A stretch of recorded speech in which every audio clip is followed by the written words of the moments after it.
Magaganap na Grand Kapamilya Homecoming sa ASAP. Daho kaya itong bigating artistang engranding i-welcome bilang isang kapamilya. Abangan sa ASAP natin to sa linggo ang bigating anunsyo ng ABS-CBN. Mas pasisiglahin ang long weekend na hatid ng inaabangang comeback act sorpresa. Paboritong stars ngayong linggo sa ASAP natin to sa Kapamilya Channel, A to Z at TV5.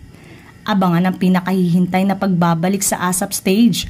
Tiyak na umano ang magdiriwang sa muling pagbabalik sa ASAP floor.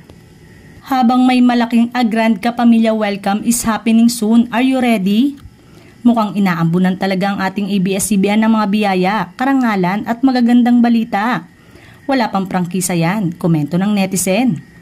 Marami man ang napapaisip, pananabik ang nararamdaman ng mga kapamilya dahil doon lalo na at mas palalakasin ng kapamilya.